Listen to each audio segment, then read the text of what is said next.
Hello everyone, it's me, Con from Seafoam Gaming, back again to do another Eternal Memories. Finally, after that long wait on the Best of 2010 video, I'm back doing my bread and butter of arcade games. This is interesting because it might be my first viewer request, though it's not quite a fulfillment for, I'm just gonna go out and say it. So a while ago, someone on YouTube messaged me, I believe on the Psycho Soldier video, asking if I could cover two NEOGEO games, Shock Troopers and NOM 1975. I love Shock Troopers, and I was actually gonna do an Eternal Memories on both the first game and the amazing sequel down the line, so I'm gonna fulfill that request in full and more. But NOM 1975 is another game I played, and, well, I don't even remember if I have footage for it, and if I do, I think I do. It's not much to talk about. I might do it later, but it'll be a short episode. There's not much to say about it. But it was something that gave me an idea, because NEOGEO is an arcade system that I hated for so long. And I finally got into giving it a chance, and now I love a bunch of the games in the system. It's just an acquired taste, but it was a hard barrier for me to get over.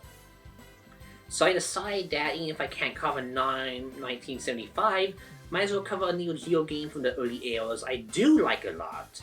And also talk about my introduction to NEOGEO as a whole, so let's get into the game I picked instead. Sorry Nom, you have to sit in the sidelines because the game I picked today is Alpha Denchi's Magician Lord. So before I go into the history on this game, at least the amount I can round up at least, and the many ports including the arcade and home console versions and all the differences and all the fun stuff I usually do with the history, let's get into more personal history on camera just for a bit. So Magician Lord isn't the first NEOGEO game I played. Technically, the first NEOGEO game I ever played was Baseball Stars 2 on the Wii Virtual Console, which I didn't even know was an arcade game or a NEOGEO game. I just bought it because it was a baseball game and I wanted to play a baseball game on my Wii because I was bored one afternoon. But it's a game I want to cover in its own video because it has super sentimental meaning to me because it was one of the only games my grandfather ever played in his life. In his long 79-year-old life, he only played a small tiny amount of games, and that was one of them with me. And that story is one I want to share in depth on its own. Basically, that was the first NEOGEO game I got exposed to. I thought that was a lot of fun, but it didn't really cross my mind that NEOGEO was an arcade system with score chasing focuses and all that, and it had a bunch of fighters. So my true exposure to NEOGEO culture, I guess, comes from 2011. For some reason, in 2011, 2012, and 2013, on the Wii Virtual Console after a hiatus of nothing, D4 Enterprise just dumped a bunch of NEOGEO AES games on the Wii weekly without warning. I don't know why, but I remember as a teenager back then, the 3DS Virtual Console, I got really pissed when there were droughts in the 3DS Virtual Console early on in the system's life, that I decided that I'd look on the Wii, see what they had to offer, and none of the stuff they had to offer really interested me. In fact, I noticed one recurring trend was this little system called NEOGEO, and every game that came out for it seemed like a Street Fighter ripoff. Seriously, back then, when you looked to see what new Wii games would come out, only to find it was King of Fighters 99 or King of Fighters 98, Fatal Fury, basically games that look the same to a 14-year-old, you get really darn mad. And because of that, I got this weird vendetta for the NEOGEO as a system that SNK made to rip off Capcom, because, you know, I was a Street Fighter fanboy at the time from Street Fighter 3DS and Alpha 2, and I was basically just obsessed with why they making Street Fighter knockoffs on the Wii Virtual Console instead of adding the Capcom arcade games, like Street Fighter 1, 2, and Alpha, to the Wii Virtual Console arcade. That was before I knew Capcom just didn't want to do that, but I thought, you know, Nintendo was crazy with SNK or something at the time. So yeah, back then, I just got sick and tired of every single NEOGEO game seemingly being a fighting game that looked like a Street Fighter 2 ripoff, especially when they actually were ripoffs like World Heroes or Art of Fighting, and they were plaguing the service in my opinion. So every week I'd look and see what games they add, and most of the time it didn't interest me because it was some I thought was trash. But there were a few games that came out before this big wave that I thought were interesting when I look back at them. And one of them was Magician Lord. Why was that? Because in the drowning of all these fighting games, somehow this platformer with good music was buried, and I was tempted to download it on the Wii Virtual Console because I was like, hey, I do like platformers, and if this stupid system has tons of fighting games, maybe this platformer's fun. I decided against it though because I ended up watching GameSack's video in I think late 2012 that they talked about Magician Lord, maybe the NEOGEO X episode. They made a crappy handheld for NEOGEO, I think that was licensed out, and it was a big mess. But they mentioned that the arcade and home versions were different, and the home version was super duper hard. And the home version was the one on the Wii Virtual Console, so I backed out of it. And thus for Magician Lord and the West NEOGEO catalog, I left it alone, mind my business, and didn't think anything of the NEOGEO until it came back with a vengeance in 2017. Because then, Nintendo's Switch came out, and I believed the stupid rumor that said GameCube games would come to the Virtual Console on launch day, or at least around the launch window, and I bought my Switch on day one, not for Breath of the Wild, not for Bomberman, or kinda for that, not for any big games coming out. I wanted it because I thought I could play GameCube games on the go day one. They have a killer Virtual Console. I bought over 180 Wii U Virtual Console games after all, so I figured it'd be something to enjoy that was retro. And there was nothing! Load up the eShop, there was no retro games except for NeoGeo games in the Japanese store. I bought a Japanese card, and I bought Shock Troopers as my first game. Which I'll talk about in that video, but needless to say, the performance of the games on the Switch on day one were horrendous, and they had a stupid dark filter on them. I got really demotivated, and my game of my choice for the launch month was Sorta of all games, the Japanese import puzzle game I downloaded on a whim because it was a sequel to a retro game. That's another topic, I guess. But needless to say, the NeoGeo was back, and it didn't just happen for 1 or 2 weeks. No, every single week for at least a year or two, Hamster Corporation would put out a new NeoGeo MVS port. It was game after game after game. And the feelings of hatred I had during the Wii era came back when most of the early games were fighting games. But this time I decided to try a few of them because I was desperate for games in the system because I didn't really have much to play on it besides Blaster Master and Zelda, and Sorta. So I ended up buying a few and falling in love with the ones I picked because of good word of mouth. And eventually, in late summer of that year, Magician Lord would come out. And I could finally try it out, and I was so excited to do so, and then I played it for you guys on my YouTube channel as part of a gameplay video. So that's how my relationship with Magician Lord started. Now, let's get to I think of the game, the history behind it, and all the cool doodads you expect from me. When it comes to history of Magician Lord, I can't really say or think of much that hasn't already been done before. Other reviews and retrospectives break it down deeper, with some of my favorites put up as cards in the corner, such as my friend Basement Brothers and also Joel from Same Name Different Game. But I'll sum up the basics. Magician Lord ended up being one of the first titles for the NeoGeo MVS arcade system in the 1990. And the location test kinda went poorly, so they decided to up the game's difficulty and change the length of the stages, leading to a game that became legendarily difficult for the absurd challenge level. A while later, the hyper-expensive AES home system came out, and if you managed to get one of those, you'd be able to get Magician Lord in almost the exact same format as the arcade, albeit with some changes I'll have to note a bit later. That was the cool part of NeoGeo though. Every arcade game you bought played the exact same way at home, with the same visuals, graphics, modes, and all the fancy stuff that wowed you there. But at home now, without any weird compromises or edits like would happen in Genesis or Super Nintendo ports, for example, World Heroes. Oddly enough though, Magician Lord never got a port to the Super Nintendo or Genesis like that game did, only a later one to Neo Geo CD, and that barely changed a thing. It didn't even add cool webbook audio music. So for years and years, this platformer was only on Neo Geo. In the 2000s, the games started to get ported freaking everywhere. The Wii Virtual Console, SNK Arcade Classics on PSP and PS2, M2's Neo Geo Station for PS3 and PSP, before finally ending up on the Arcade Archive service for Xbox, PS4, Switch, and Windows 10, and that's where my footage comes from, the Switch version of the game. So my first contact with this game, as hinted before, came from the arcades, but I didn't really pay attention at the time, or play it then. I mentioned a few episodes back that I went to a cool arcade that was part of an old game store I went to, and while that store sadly became defunct, the arcade machines were sold off to a local barcade. I vividly remember seeing it have Metal Slug X and Magician Lord on an NVS cabinet there, with Magician Lord being memorable due to the distinctive art style of the title screen, and the logo, which is pretty darn cool.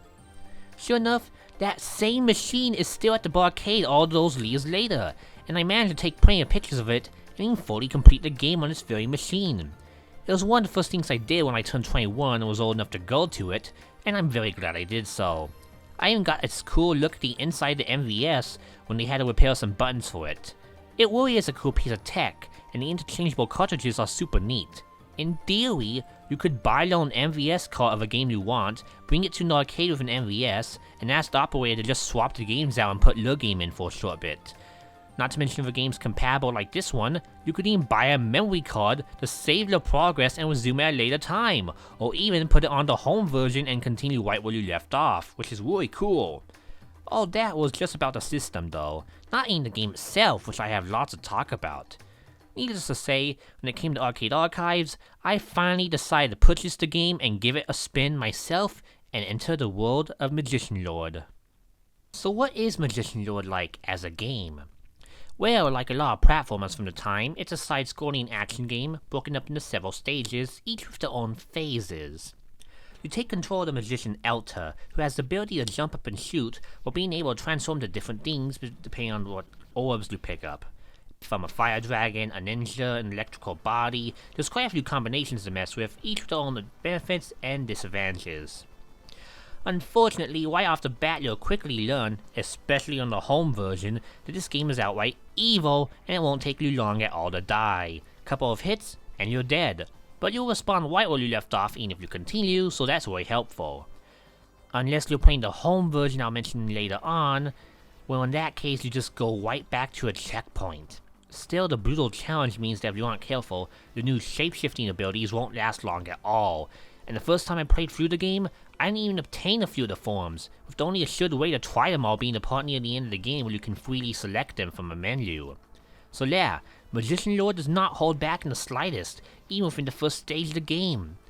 Here's where it starts off. You rush into the caverns ahead, and immediately come face to face with enemies shooting projectiles from above and in front of you.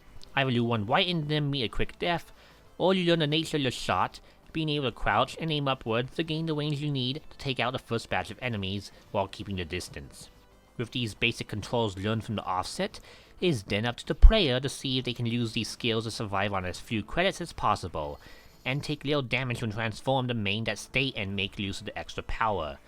Upon reaching the end of the stage, the excellent music turns into a repair the song of tension as the main boss the stage warned you about to begin the stage will emerge from the shadows and duel with you. The first one's rather tricky, since you can't just shoot it point blank since it holds a shield. Rather, you have to be very meticulous and observe the pattern it takes, then shoot it when it's vulnerable or not facing you. Or go for a more riskier route and attack from above, which is really hard to do, especially without taking damage. Either way, whether you abuse death or damage or beat without any problems, it's time for the first main boss, where Magician Lord shows off one of the big aspects it proudly boasted back in the day, the voice samples. They aren't really the best quality, and in an actual arcade, almost completely inaudible, which probably helps cover up the fact they are rather muffled to begin with. Still, after the Dark Wizard taunts you, the main boss comes out to play, and this is where memorization's put to the ultimate test.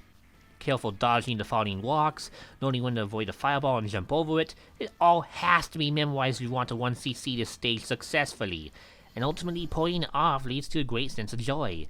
Even if during my first playthrough I had no shame in quit feeling, as you can see in the footage I recorded for this video years ago, but still, defeating the boss gets you one of the magic books you're seeking, and then you're off to the next stage to rinse and repeat.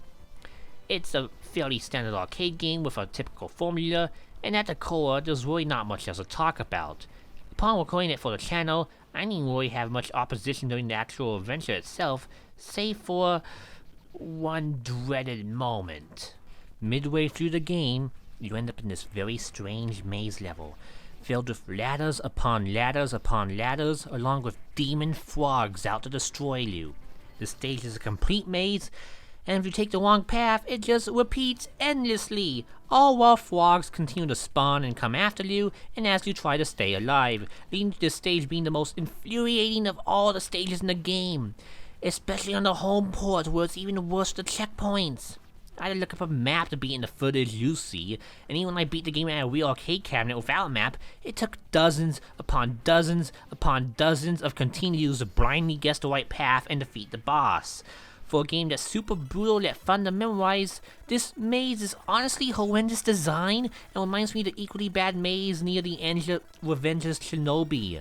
It had little place to be in a game like this to begin with besides stealing the money, and while that's what arcade games tend to do, especially SNK ones, it's disappointing that a game which is so fun to practice for 1cc attempts and has lots of good benefits to it as a cool challenge game, has this as the biggest roadblock meant to just annoy the player, basically being a guide stage. Not fun in the slightest. Still, besides that trash tier stage, Magician Lord has a good variety of cool stage designs and fun bosses. Whether it's a cool, fleshy set of rooms, outdoor platforming challenges, there's always something pretty to look at, accompanied by excellent music. Music's so good, I didn't even have a single bit of hesitation in pre-ordering the vinyl soundtrack for the game, which I don't really do with arcade soundtracks due to how most of them aren't really that memorable to me, unless it's like Zuntata or something. Even if you die a bunch, the arcade version still gives you a good amount of leniency. Meaning that if you continue, you'll eventually see the ending, unless that dread maze gets in the way and you just give up out of sheer frustration. The coolest part of the game though, in my eyes, is the final act, where all the mini bosses are thrown at you one after the other, and in the sense of testing your skills to the very end, you must defeat all of them. Of course, death and continues mean you don't really have to start from the beginning that's gone in the arcade version, but still incredibly fun for me on my replays to try and beat as many bosses as I can without dying. It's incredibly tough, and I've come nowhere close to doing the whole gauntlet deathless, but leads to an incredibly fun, if cliché, challenge to deal with. Finally, you arrive at the lair of the evil magician, Gal Agis. Upon picking a form of choice, as I noted earlier, this is the final conflict. Compared to the boss rush in that awful maze, it really isn't that bad, but you'll still die off if you don't pick up the patterns. Even then, it's a breather after that awful gauntlet, and upon slaying the Dark Lord, you'll regain all the books, restore peace to the land, and have a nice good ending. So, that seems like it's all that needs to be said about Magician Lord, which really isn't much. Once you get used to the game and have credits to feed, you can beat the whole game in under an hour, as long as that maze doesn't drive you insane. That the reason the game sticks to me in my memories and why I play it off and on arcade archives to get high scores, is because I just want to try and 1cc the game and see how far I end up. Nowadays I can make it to the end of the second stage on one quarter before I die, but even then I get murdered by the enemies before I even fight the mid-boss. Still, it's always a game I've enjoyed throwing a coin into now and then, and topping the leaderboard at that arcade a few times. Even if of late they swapped the NEOGEO out with some sports games I don't care about, which is unfortunate. That being said, during the making of this video, I tried the home version of Magician Lord, and it completely changes the feel of the experience for the worse. Yes, it is finally time to talk about that home port I mentioned earlier in the episode. Unlike the majority of the NeoGeo library, this version is completely stuck only on the home cartridge, meaning that you can't switch between versions at will for Lunai BIOS like you can in other games with a home version. Basement Brothers made a point of this in their fantastic video, which I linked above, but needless to say, the gist of the AES version is that the instant respawn is gone, making this like a normal platformer that you have checkpoints to go back to.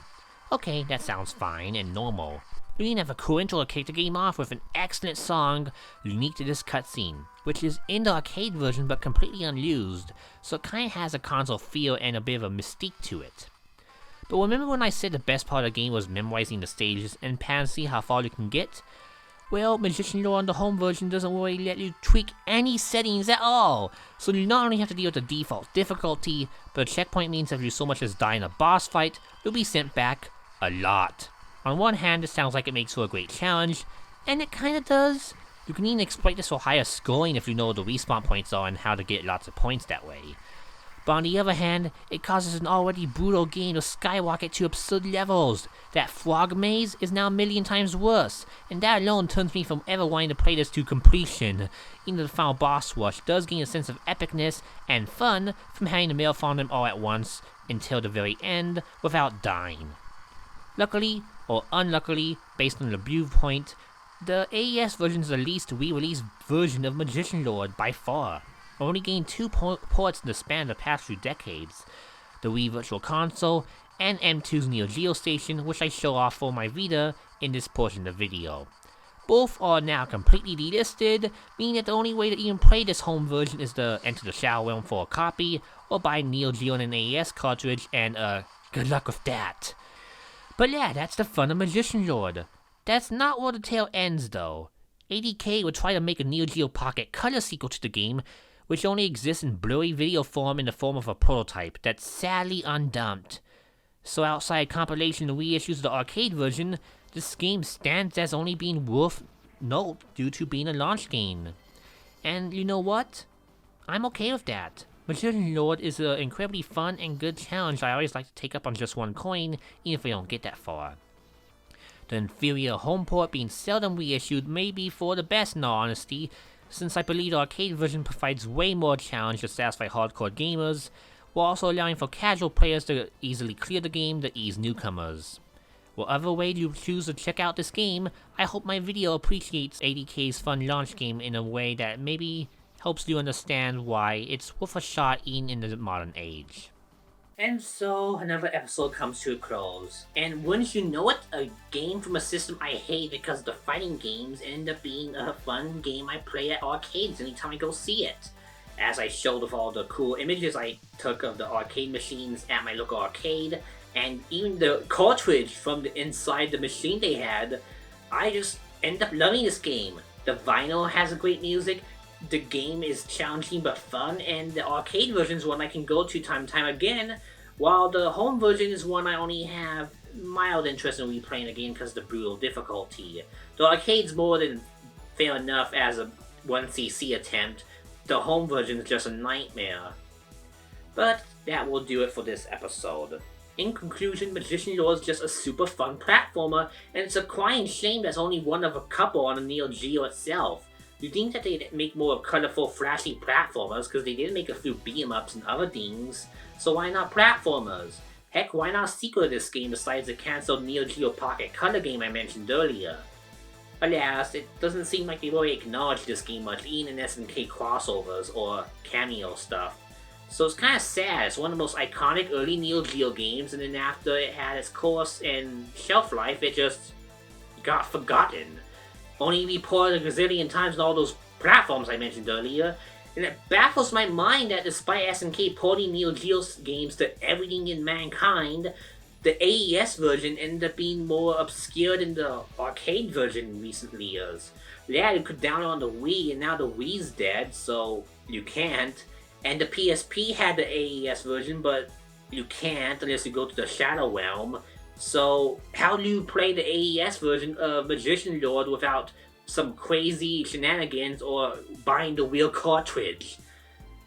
I looked, and I can't say there's really any modern way in 2021 to play the home version of Magician Lord. You can maybe play it if that MVSX has it, but I don't know if AES mode just makes it the arcade mode with a longer health bar, like if you just change the ROM, or if it's the actual version from home. It's a weird system. People think it's not even fully licensed by SNK. That's another subject for other people to talk about, but yeah, if you think the arcade's difficulty is too easy and want to go with the home version, you might have to just sit out or do other means. But in terms of the arcade version, thankfully you're covered big time. You have the compilation on PSP and Wii and PS2, you have the Switch archive, the Xbox and PS4 arcade archive versions, and you have all the compilations like the NEOGEO arcade stick and the mini that come out as well. So in general, Magician Lord in general is a very easy game to just find, pick up and play, and I hope my video today teaches you to appreciate this fun early 90s arcade platformer. As for next time, I'm not sure what we're gonna cover, but I think it might be a bit mysterious to say the least, or maybe a trip into the collecting den. Needless to say, I'll see you next time. Bye!